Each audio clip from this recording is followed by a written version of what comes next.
YouTube, this is Commander Ironside. This is Operation At Dawn We Slept, Commonwealth 2. Commonwealth has 18 to spend. It's buying 2 transports and an artillery. No combats to declare.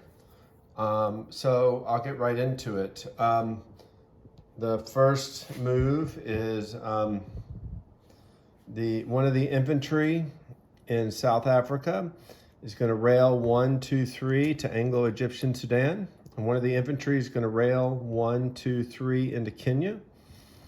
The fighter is going to fly 1, 2, 3 to Anglo-Egyptian Sudan. Okay. Over on this side of the board, everything in Queensland is going to move back to New South Wales.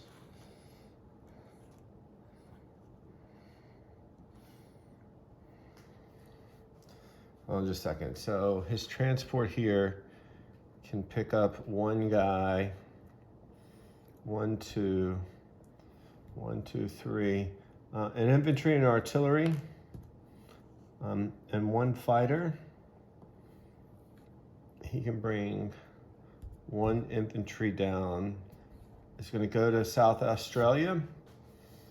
The rest, 1, 2, 3, 4. 1, 2, 3, 4.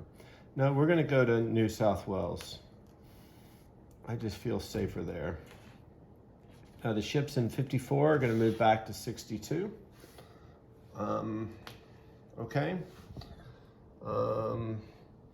So not much more to do. The guy in India is going to stay pat.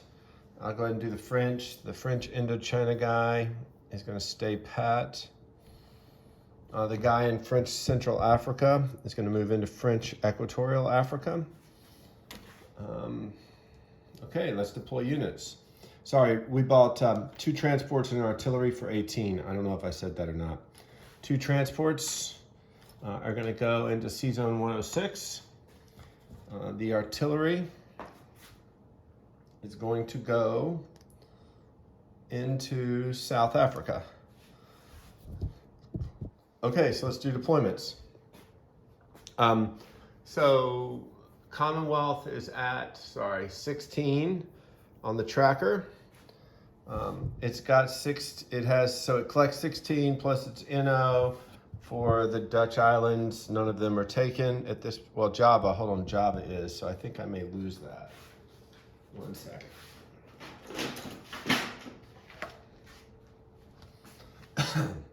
Yeah, so Java is Japanese controlled, so there are no NOs for the Commonwealth. So Commonwealth will have 16 to spend next turn. From a disposition of troops, there are 2 infantry, artillery, and a tank in Quebec. There are 2 transports in C-Zone 106 in London. There are 2 infantry. In Anglo-Egyptian Sudan, there are 2 infantry, an artillery, and a Commonwealth fighter.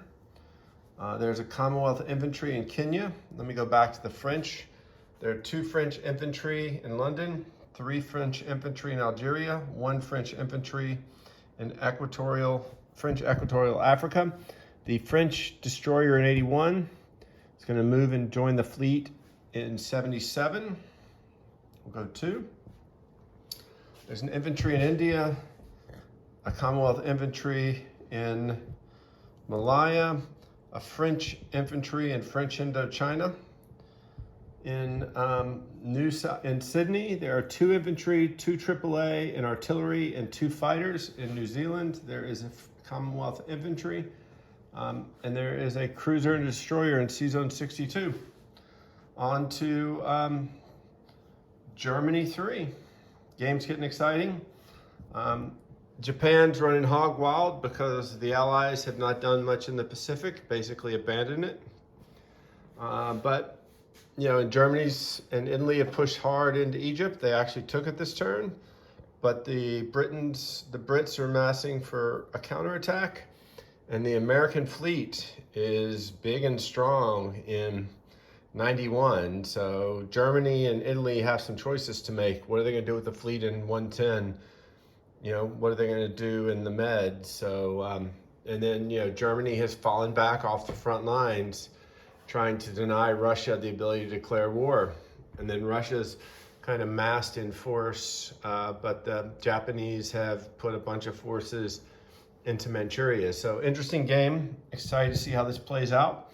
I've never seen one quite this unbalanced vis-a-vis spending on one side or the other, certainly in the Atlantic side. So it'd be very interesting to see how this plays out. Good game so far. Look forward to the next rounds. Thanks.